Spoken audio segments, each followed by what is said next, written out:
Eh bien, tout d'abord, merci de m'avoir invité. C'est un grand honneur et j'espère que je vais pouvoir répondre à vos attentes. Donc, je vais vous parler de la qualification et l'installation d'un analyseur en laboratoire de ville. Enfin, que ce soit laboratoire de ville ou hospitalier, ce sera exactement la même recette, la même chose. Voilà, et je vais essayer de rattraper un peu le temps perdu. Alors, analyseur, donc, cette présentation on va d'abord définir ce qu'est analyseur. Donc, je ne vais rien vous apprendre, il y aura la biochimie, les minos, les matos, l'hémostase et tout ce qui est, mais aussi les l'immunohémato, la microbio. Je vous ferai un petit zoom aussi sur la cytologie urinaire, la spermio. Alors, ça, il n'y a rien d'extraordinaire, mais il faut penser aussi à d'autres équipements comme les colorateurs, les trieurs tubes, ceux qui vous font la sérothèque, les chaînes préanalytiques. Tout ça doit être qualifié avant mise en service. Si j'ai le temps, je vous raconterai une petite anecdote concernant les chaînes préanalytiques. En résumé, on qualifie tout équipement qui a un impact sur le résultat rendu. Le plan de cette petite intervention. Les référentiels. Donc, d'abord, vous avez le GBA marocain, avec, j'ai pris trois exemples sur le chapitre 2. Le biologiste doit assurer le respect des modalités d'installation, de fonctionnement d'entretien préconisées dans la notice. Ensuite, vous avez le 2.2, la généralité. Tout laboratoire doit disposer de procédures, donc le côté papier, procédure. Et enfin, j'ai mis en évidence le chapitre 6 qui concerne les procédures alternatives. Il faut que vous ayez quelque chose de prêt en cas de panne sur l'analyseur. Donc, vous avez compris que je suis évaluateur pour le CEMAC, mais je suis surtout là en tant que biologiste médical. J'ai absolument laissé ma casquette d'évaluateur à l'hôtel. Simplement pour vous signaler, vous faire remarquer ce document qui est téléchargeable sur le site du CEMAC, je trouve très bien en introduction. Et on vous dit que la norme 1589 est un modèle de fonctionnement qui permet d'atteindre logiquement un niveau de qualité nécessaire pour satisfaire sa clientèle. Et j'ai souligné ne pas faire de surqualité, c'est ce qui est important, et surtout, en tant que patient, c'est satisfaire aux besoins et donc concourir au service médical rendu. Donc je trouve que cette introduction de ce document à CEMAC est très juste. Pour vous aider, vous pouvez télécharger sur différents sites. Là, je vous ai mis celui d'Ecofrac, le GTA 04. En fait, vous avez tout le plan de ce qu'il faut faire sur le plan analytique pour qualifier vos automates. Vous avez également sur le site de l'ELAS, qui est le site de Luxembourg, vous avez son guide A011 qui mélange, c'est séparé entre la 17025 et la 1589. Je vous conseille, donc vous allez faire des tests, on verra lesquels après, je vous conseille fortement de tracer tout ce que vous faites, tracer cette qualification. Le plus simple, soit vous faites Word, ça marche très bien. Vous avez des formulaires aussi qui sont téléchargeables gratuitement sur les sites, le SH Form 43 et le FEO 044 de l'ELAS. On arrive maintenant à quelque chose qui est important, la définition des besoins et l'établissement d'un cahier des charges. Là, j'ai dépoussiéré un document que j'avais dans mon laboratoire qui a juste 20 ans, donc ça s'appelait un caligramme à l'époque. Donc on voit, la première importance, la première chose de la part du biologiste directeur, c'est de définir ses besoins. On établit ce cahier des charges, on étudie le marché, on sélectionne le fournisseur. Les négociations commerciales, ce n'est pas le sujet d'aujourd'hui. Commande, réception et qualification. La souris, ça marche. La souris, le pointeur. Le pointeur, ça marche? Non, bon, c'est pas grave. Et puis donc, ce qui est important, c'est ce qui est en bas, la qualification des équipements. Les besoins. Donc, on a défini un cahier des charges. Maintenant, c'est les besoins. Alors voilà, je vais enfoncer les portes ouvertes. C'est une liste non exhaustive et qui dépend de votre laboratoire. Alors, bien évidemment, l'analyseur que vous allez commander et acheter doit être adapté à votre patientèle. Est-ce que vous avez qu'une patientèle directe? Est-ce que vous avez une clinique, des hôpitaux? À partir de là, vous allez définir un automate qui correspondent en nombre de paramètres en ligne, en cadence. Est-ce que vous pouvez charger en continu? Est-ce que vous avez une position d'urgence? Est-ce que vous souhaitez que l'automate soit piloté par middleware ou non? Voilà, toutes ce sont des questions qu'il faut se poser avant le bon de commande. Et puis j'oubliais, est-ce que le fournisseur vous fournit des contrôles internes qui peuvent être externalisés, et on verra, qui vous permet d'évaluer la justesse. Point important, j'allais passer dessus, c'était une erreur. Est-ce que l'analyseur est adapté à mes locaux? Parce que la superficie, les dimensions, les paillasses, l'évacuation, j'en parlerai tout à l'heure. Autre point à voir dans votre cahier des charges, les délais de premier résultat. Est-ce que les réactifs sont prêts à l'emploi? Il y a certains automates où les réactifs nécessitent beaucoup de temps, le matin. Que vous recommande le fournisseur en termes de nombre de contrôles à passer tous les jours? Est-ce que la maintenance est facile le soir? Est-ce que ça ne va pas, le temps de non-disponibilité, est-ce que ça ne va pas impacter si vous avez une clinique? Le contrat d'entretien du SAV, le délai, donc tout ça sont des évidences, mais encore faut y penser. Le coût de la connexion avec l'informatique, ça aussi c'est variable. Les contraintes d'installation, c'est là que je voulais y revenir, la solidité du sol, l'alimentation électrique, gestion des effluents et la distance par rapport au mur. Vous allez me dire, ça va peut-être vous faire sourire, mais en cas d'incendie, si vous mettez, si je dis n'importe quoi, si votre fournisseur vous dit que l'automate doit être à 1 mètre du mur, vous l'avez collé dessus, il y a un incendie, vous pouvez être sûr que l'assurance retournera contre vous. Donc ça, c'est des points qui peuvent paraître évidents, mais je pense à prendre en compte. Pour ne rien oublier, je vous conseille d'avoir un formulaire d'enregistrement. Là, je vous ai mis une partie de celui-ci, donc vous mettez tous vos critères. Là, il y a échantillon, paramètres, réactifs.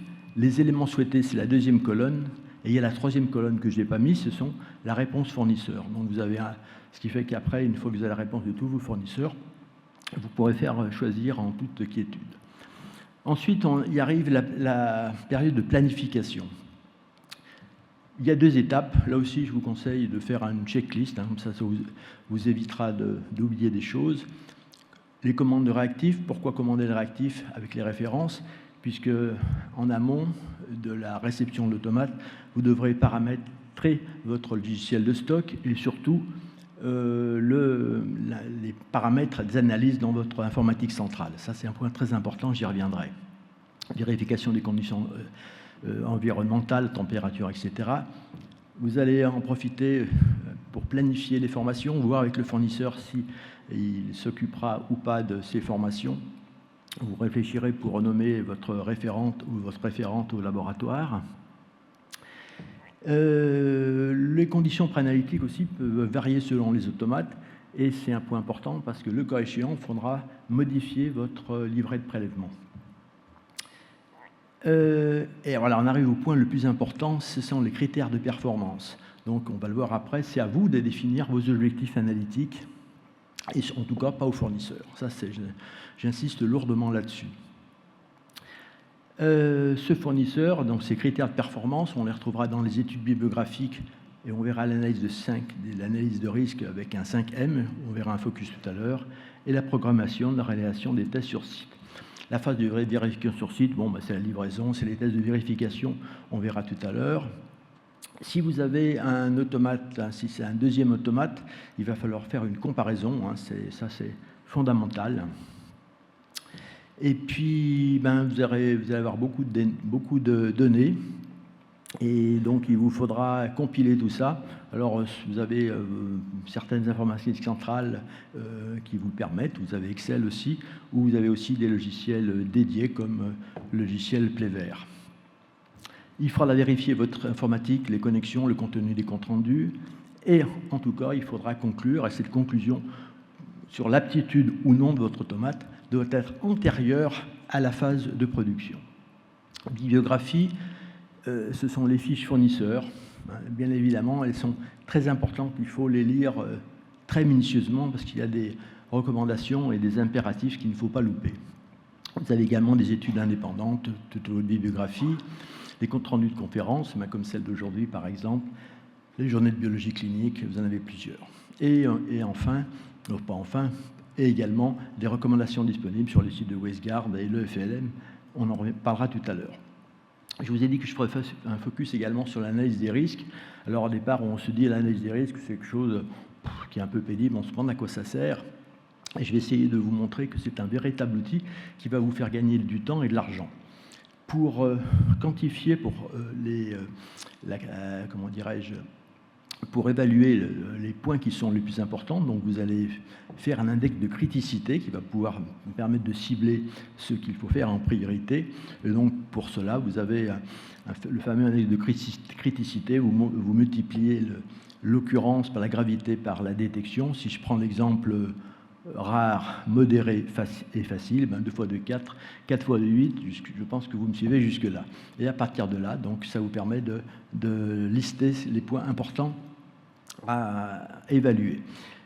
Ça vous permet aussi de répondre à la question, c'est une liste de risque, est-ce qu'une matrice peut être adaptée à une autre? Ça, je prends le cas du plasma. Est-ce qu'on peut utiliser ce plasma pour assimiler, faire un dosage de liquide articulaire? Un point aussi intéressant sont les tests sentinelles. Par exemple, surtout en répétabilité, est-ce que ça vaut le coup de faire un test de répétabilité sur une transaminase GO, GP, azatalate? J'en suis pas convaincu. Donc vous pouvez très bien dire, je ne fais que les azates. En colorimétrie, vous pouvez sélectionner 2-3 tests en fonction des différents chlorures utilisés. En hémostase, fibrine, TCA. Fibrine, pourquoi? Parce que bien souvent, c'est le test qui est dilué, donc le plus difficile à maîtriser. Le TCA, c'est moins robuste qu'un TP. Et en immuno, le test sandwich versus immunocapture, par exemple. Donc, ça vous permet quand même de limiter les tests de répétabilité. Je vous suggère, c'est une suggestion, c'est faire une analyse des risques globale pour un analyseur. Et ensuite, paramètre par paramètre, et vous faites une analyse spécifique pour les paramètres. Par exemple, potassium, l'important, ça va être quoi? Ça va être l'hémolyse, donc le prélèvement. L'analyse des risques, vous regardez ça sur le site GTA 04 qui vous parle du 5M. Ça, c'est un extrait d'un formulaire SH Form 43, c'était pour valider un COBAS 6000, et donc sur l'aspect contamination dont je vous ai parlé tout à l'heure. Donc le laboratoire a décrit que la partie immuno du COBAS, c'était des tubes, des cônes à usage unique, comme un Vidas par exemple. Donc les tests de contamination étaient inutiles et ils n'ont pas été faits. Une autre solution pour faire votre analyse des risques, c'est une carte dite heuristique, les cartes X-Mine, vous trouvez ça sur le site internet. Vous faites votre 5M, c'est quelque chose qui doit être fait en commun, en brainstorming. Donc à chaque branche, donc vous définissez, je vous ferai un zoom tout à l'heure, et en fin de branche, ça sera la solution. Par exemple, toujours pour le COBAS, si je prends la méthode en bas, quand on regarde les fiches techniques, on voit que certains dosages ne peuvent pas être effectués sur un tube gel. Les conséquences, il va falloir donc bien lire les fiches techniques, il va falloir faire une mise à jour de manuel de prélèvement et bien sûr prévenir tous les préleveurs, milling et les sites web. Votre programme de vérification va passer par, on va voir toutes les répètes, repro, etc. Donc vous avez dans le SAGTA 04 ce qu'il faut faire, de même dans le document OLAS, avec en plus, et je pense qu'ils ont raison, c'est de souligner l'importance de vérifier l'informatique. C'est le cadré d'en bas. Critères de référence, et c'est les gold store, donc les critères de référence. Ces critères sont libre choix du biologiste. Là, j'insiste là-dessus, c'est pas au fournisseur à vous dire qu'il faut tel objectif de répétabilité et de reproductibilité. Vous avez plusieurs approches. Rapidement, le consensus 2000-2015 avec les performances analytiques, les critères de variation biologique, l'état de l'art. Vous avez aussi les modèles réglementaires de sociétés savantes ou les données fournisseurs. Et on verra tout à l'heure que cela dépend des fournisseurs. Un petit focus sur les critères de variation biologique. Vous savez, ils reposent sur des travaux qui datent de 2014, enfin, dont la dernière mise à jour date de 2014. Et ça a été repris par le FLM. Je vous ai mis le lien Internet. Sur ce site, vous trouverez 4 objectifs analytiques: l'imprécision, donc leur reproductibilité, le biais, l'erreur totale et l'objectif maximal d'incertitude de mesure. J'ai pris un exemple sur la créatinine, donc sur l'objectif de biovariation, vous avez 3 niveaux de performance. Le plus difficile, c'est l'optimum. Ensuite, vous avez souhaitable et minimum. Comment calculer votre objectif de reproductibilité?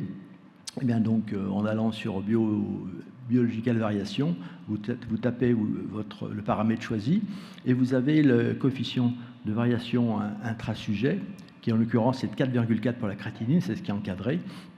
Et pour avoir votre objectif maximal de CV de reproductibilité, fidélité intermédiaire, vous multipliez selon votre souhait par 0,5, 0,75 ou 0,25. En clair, pour avoir un objectif souhaitable, 4,4 multiplié par 0,5, vous voyez bien que c'est égal à 2,2. Deuxième focus, les critères de l'ARC qui datent de l'SFBC, qui sont de 99, donc c'est assez vieux. Sur le principe, c'était les 50% des laboratoires qui étaient les plus performants, qui ont été retenus pour faire cette base de données. L'avantage de ces SFBC, c'est qu'ils sont faits à 3 niveaux de concentration, ce qui est la différence par rapport aux variations biologiques précédentes. Je vais maintenant attirer votre attention sur l'intérêt de bien choisir votre objectif analytique. Là c'est le tableau de la SFBC. J'ai pris l'exemple du calcium. Si vous regardez la colonne 8, c'est la reproductibilité. Sur les 3 niveaux, le CV idéal est de 1,6 au maximum. Si on prend maintenant les variations biologiques, vous voyez que le CV minimum est 1,4 et en optimal 0,5. Avoir un CV de calcium en 0,5, je ne sais pas si vous allez faire, moi je ne sais pas. Donc, est-ce que c'est pertinent de prendre variation biologique pour le calcium? J'en suis pas convaincu. Je vous ai mis aussi en dessous l'HbA1, ça va être l'inverse. L'A1C, donc variation, la reproductibilité a été donnée de 5%. Or, quand vous regardez un 5%, l'HAS a mis une valeur de 3%, qui n'est pas un hasard. C'est une valeur maximale qui permet de suivre, on va dire, le mieux possible votre patient diabétique. Donc, mettre en objectif analytique, prendre SFBC 5% pour un A1C en 2025, je pense que c'est une erreur et c'est même dangereux. Surtout que vous voyez, donc vous avez, je pense, entre 1 et 2%, vous êtes largement, avec les automates maintenant, vous pouvez facilement arriver à cet objectif-là. Sur le plan pratique, bon, je vais aller très vite, c'est la répétabilité, vous connaissez, vous passez plusieurs fois, toujours dans la même journée, même l'onde réactif, même calibration. Et ça vous permet donc d'évaluer votre performance initiale. Les objectifs analytiques, vous allez reprendre soit le SFBC, comme on vient de voir précédemment. Si vous prenez les FLM, vous avez la formule reproductibilité, la répétabilité, c'est la repro multipliée par 0,75. Vous pouvez prendre des échantillons de sécu, mais aussi des échantillons de patients. Ça, c'est parfaitement acceptable. L'idéal, c'est d'avoir 2 niveaux de concentration qui représentent la gamme de mesures et, si possible, un niveau au niveau de la zone décisionnelle. Voilà un exemple de test de répète sur un automate de cytologie urinaire, IQ200. Vous voyez, le laboratoire a eu en haut pour les globules rouges un CV de 17, 10 et 3,8, inférieur au CV donné par le fournisseur. Il n'y a pas de souci. La reproductibilité, la fidélité intermédiaire. Donc là, c'est indifférent. Vous connaissez aussi, prenez les CI-cubes sur plusieurs jours, plusieurs semaines. Et dans la nouvelle version du GTA 04, on vous dit que les données fournisseurs peuvent être une référence en termes de fidélité intermédiaire. Moi j'ai dit peuvent, parce que certains fournisseurs vous donnent un CV sur leur fiche technique, mais c'est un CV qui est fait chez eux, dans les conditions optimales, et franchement, je ne suis pas convaincu que tout le monde puisse y arriver. Vous avez d'autres fournisseurs qui donnent le CV chez eux, et le CV atteignable dans nos laboratoires. Et je pense que dans ce cas-là, vous pouvez parfaitement prendre cet objectif analytique. Un exemple d'un déménagement d'un automate de monoglutamique glyquée, le laboratoire, à juste titre, s'est contenté de faire de la répétabilité. Donc il a fait de la répétabilité qui était conforme. Et puis il a dit, la reproductibilité, je la ferai plus au fil de l'eau. Je pense que c'est tout à fait acceptable. Je passe... oui, quand j'ai regardé j'ai vu que le laboratoire avait pris 5%, donc c'est pas top. Mais bon, passons. Un autre exemple avec la PTH, répétabilité, fidélité intermédiaire. Donc tout ça, ça a été fait avec Calicil. L'IQ, pareil, fidélité intermédiaire, pas de problème sur les globules rouges. Maintenant, on arrive à la justesse. Donc la justesse, comme ça a été souligné, c'est sur les contrôles internes de qualité, c'est les comparaisons interopérateurs, enfin du moins, pas interopérateurs, je dis n'importe quoi, interlaboratoires qui utilisent le même lot de ces contrôles de qualité. Alors là, ça va être Tycon, Carter, URT, et ça vous permet de déterminer le biais, et c'est un bon moyen pour évaluer votre tomate, sachant que c'est surtout après l'utilisation. L'exactitude, donc comme il a été souligné, ce sont les contrôles externes, donc je vais passer là rapidement puisque ça a été longuement développé avant. Simplement, si vous n'avez pas de EQ ou du moins que les commandes sont passées, vous pouvez toujours commencer par faire une comparaison avec un autre laboratoire, mais il faut jouer le jeu. Et donc, il faut que votre copain, votre confrère, vous donne un échantillon inconnu. Il faut aller, c'est un peu logique. Un exemple avec l'IQ, ça je trouve un exemple intéressant, donc le tomate de cytologie urinaire, ça c'était avec le Silaglae. Donc vous voyez que le biais fournisseur donnait 5%, alors que le labo a eu 14 et 6. En fait, l'objectif fournisseur n'était pas pertinent, du moins était inatteignable. Quand vous regardez, vous avez un guidelines européen sur les cytologies urinaires, vous voyez que vous avez 10 et 25, donc c'est parfaitement conforme, et donc il n'y avait pas de souci en termes d'évaluation de l'exactitude. L'incertitude du mesure, je passe, puisque ça se fait après l'installation. Vous avez plusieurs méthodes, CIQ, EQ, le long terme CV, l'utilisation de l'incertitude de l'étalon et du CIQ. Allez, ce n'est pas le souci, ce n'est pas le problème d'aujourd'hui. La contamination, on l'a vu tout à l'heure, il faut commencer par une analyse des risques. Et puis donc vous faites soit une contamination échantillon, soit interréactif en fonction de cette analyse des risques. Les choix des analytes est important. Je pense que l'HCG et par exemple les anti-HBS sont un bon moyen pour vérifier la non-contamination échantillon dans votre tomate. Comparaison des méthodes. Quand allez-vous comparer? Quand vous allez remplacer votre analyseur entre le nouveau et l'ancien, quand vous allez avoir un automate de backup. Et dans tous les cas en surveillance, mais ce n'est pas le sujet d'aujourd'hui. En pratique, il vous faut au moins passer 30 échantillons de patients en essayant de trouver une gamme de patients qui représentent tout le domaine de mesure de votre patientèle. Deux solutions, qui sont complémentaires, l'équation de la droite de régression, le diagramme de Bland-Altman. On va voir ça tout à l'heure. L'objectif, c'est de définir est-ce que ces méthodes sont comparables d'un analyseur à l'autre, et la conséquence, est-ce que je pourrais garder les antériorités, est-ce que je serais obligé d'avoir de nouveaux codes dans mon informatique. Voilà par exemple un diagramme de différence de Bland-Altman, c'était une comparaison des plaquettes avec l'ancien et le nouveau analyseur.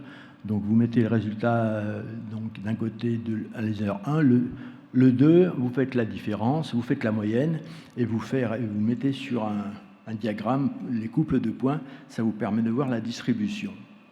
Donc en observant sur des grammes de Bland-Altman, vous regardez la répartition des points autour de la moyenne. Il vous faut quand même vous fixer des limites. Pour cela, vous pouvez utiliser l'écart type des différences, donc plus ou moins 2 écarts types. Vous avez aussi les limites définies par les sociétés savantes. Vous allez pouvoir éventuellement voir un biais d'une méthode par rapport à l'autre. Ça peut être un biais constant ou un biais qui est fonction de la concentration. Donc à vous d'interpréter tout ça. Un exemple là, donc avec une calcium, ancienne méthode, nouvelle méthode. Donc vous voyez que là c'est parfaitement distribué. Les lignes maximum ont été faites par 2 fois l'écart type des différences, donc aucun souci. En dessous, il y a la comparaison avec la courbe de régression. Alors, il n'y a qu'une chose à retenir aujourd'hui, c'est que le coefficient de corrélation ça ne veut rien dire. Ça ne sert strictement à rien. Vous pouvez pas dire que deux méthodes sont comparables avec le mot corrélation, puisque le mot corrélation statistique n'est utilisable uniquement sur des variables indépendantes, ce qui n'est pas le cas en biologie médicale. Donc si vous utilisez la courbe de régression, il faut vérifier que la pente est égale à 1 et que la courbe passe par le 0. Les autres paramètres à vérifier, robustesse, sensibilité, tout ça c'est les fiches techniques. Pour les méthodes qualitatives, eh bien, ce sera des méthodes, des comparaisons interopérateurs, c'est le plus simple. L'étendue de mesure, ça j'attire votre attention là-dessus. On va prendre l'exemple d'un marqueur tumoral. Le fournisseur vous dit que c'est linéaire, n'importe quoi jusqu'à 10 000, mais que vous pouvez diluer au dixième. Donc, en clair, vous pouvez diluer jusqu'à 100 000. Certains prescripteurs veulent absolument avoir un chiffre. Donc, logiquement, vous devez rendre supérieur à 100 000, mais il vous téléphone, dis donc, je veux un résultat. Donc, vous faites une dilution supérieure, mais j'attire votre attention, c'est que vous êtes hors recommandation fournisseur. Donc, c'est surtout pour les laboratoires accrédités, si vous rendez le chiffre qui n'est pas donné sur la fiche technique, vous êtes hors portée d'accréditation, vous êtes en portée B. Donc, ce que je vous conseille de faire, c'est de rendre le chiffre avec le petit logo d'accréditation supérieur à 100 000, et puis en commentaire en dessous, sur demande du prescripteur, une dilution supplémentaire a été faite, et les 250 000, et en précisant bien que c'est hors données fournisseurs. Le paramétrage des vérifications d'informatique, là aussi c'est un point très important. Je vous conseille d'avoir un listing et vraiment qu'il soit fait à chaque fois, à chaque paramétrage d'analyse. Franchement, ça vous évitera d'oublier des choses. J'ai mis une petite flèche. Si vous avez un automate qui vous permet de calculer, d'avoir en live la moyenne mobile des patients normaux, le WMA, c'est un bon moyen pour surveiller au continu votre méthode, notamment pour répondre à la question, par exemple, tout à l'heure, ou si un EQ qui n'a pas été bon. Si vos CQ sont bons et si votre moyenne mobile des patients normaux était bonne ce jour-là, moi, je pense que je n'ai pas besoin de faire des rappels patients. Et bien évidemment, tout paramétrage d'analyse, vous devrez faire des dossiers tests. Ça, c'est vraiment très, très important. Voilà, et donc si vous avez dans votre SIL, vous pouvez mettre tous les fichiers qui correspondent à la vérification. Je vous ai donné un exemple rapide pour l'importance du paramétrage des analyses. Ça, c'est un fournisseur réputé en hémato. Donc, c'est moi qui avais paramétré les alarmes automates. Je leur avais demandé la liste des automates, des listes des alarmes, pardon. J'avais donc fait scrupuleusement ce qu'il m'avait dit. J'avais fait vérifier mes saisies manuelles, bien évidemment. Et puis, donc, avant de mettre en production, on teste pendant plusieurs jours en double. Et ce jour-là, je savais que j'avais un patient qui avait un lymphome avec des cellules lymphomateuses à chaque fois, et j'avais aucune alarme. C'est bizarre. Une AMNI le même jour, aucune alarme. Donc, j'ai fait plusieurs tests, je me suis rendu compte que j'avais jamais d'alarme atypique à l'info. Donc, je suis allé à la pêche, je suis allé voir les sources, je suis allé voir le fichier de connexion transmis par l'analyseur, et je me suis rendu compte que l'analyseur y rendait atypique l'info, point d'interrogation. Donc, le point d'interrogation ne m'avait pas été donné par le fournisseur. Donc, j'aurais pu continuer comme ça, sans jamais avoir de l'info atypique. Et donc, j'ai fait ma correction, et tout va bien. Aussi, les tests, rapidement sur les tests de non-régression, les fournisseurs, quand ils changent de version logicielle, ils vous donnent un test de non-régression en vous disant « il n'y a aucun souci, vous pouvez y aller ». Et je vous garantis que la nouvelle version marche très bien. Rapidement, c'était aussi sur un automate d'hémato. On change de version, on fait des tests derrière, et puis ma technicienne me dit « écoutez, M. Chamard, ce patient, il a toujours des érythroblastes, et là, on ne les retrouve pas. » J'ai dit « bon, on va regarder sur l'alarme, mais effectivement, il y avait plein d'érythroblastes. » J'appelle le fournisseur qui me dit « non, écoutez, je suis désolé, mais il y a un certificat de non-régression, il n'y a aucun problème. » On est bon. Et il a fallu que je monte un peu la voie. Et donc, ils sont venus et ils ont refait l'installation. Et en fait, on a redécouvert les érythroblastes à ce moment-là. Donc, en clair, l'installation de la mise à jour s'était mal passée. Documentation, la documentation, c'est rien d'extraordinaire, hein. Il faut bien lire, que vous ayez une documentation sur le mode opératoire, la mise à jour du manuel de prélèvement, j'en ai parlé tout à l'heure, tableau de reconstitution, les calendriers de maintenance, enfin tout ça, c'est du bon sens. L'intervalle de référence, ça c'est un point important. Je crois qu'il y aura d'ailleurs une présentation demain en définissant bien vos sources et puis vos résultats critiques. Les résultats critiques, ce sont les résultats sur lesquels il doit impérativement téléphoner au prescripteur. Vérifier aussi tout ce qui est sauvegarde, procédure dégradée. Cher intervenant, Dr Chamard, je suis désolée. C'est fini. Je suis désolée de vous interrompre. C'est fini. Je vais aller carrément. La formation du personnel, vous connaissez. La conclusion, vous voyez, j'arrive. Donc, conclusion, réfléchir à vos besoins avant de signer un bon de commande. C'est un travail utile pour le laboratoire et les patients. Les objectifs analytiques sont libre choix du médical, du laboratoire, c'est quand je m'arrête, afin qu'ils soient pertinents et qu'ils soient importants avec le service médical rendu. Ne tombez pas dans le piège des statistiques. On n'est pas des statisticiens, on est biologistes avant tout. Un logiciel dédié vous facilite la tâche. Qualicil, vous avez Plever. Bien garder toutes les traces de vérification. C'est pour ça que je vous conseillais de faire un dossier de vérification des méthodes. Vous devez terminer par un certificat d'aptitude, ça je l'ai déjà dit, et une qualification, ça c'est important, je vous garde bien à l'esprit, c'est un processus vivant. Ce que je veux dire, c'est qu'on ne fait pas un dossier de vérification des méthodes et on ne le met pas dans un coin pour qu'il prenne la poussière dans la bibliothèque. Non, on le reprend si besoin, s'il y a des modifications, même légères de la fiche fournisseur. Donc en clair, on l'alimente au fil de l'eau. Je vous remercie.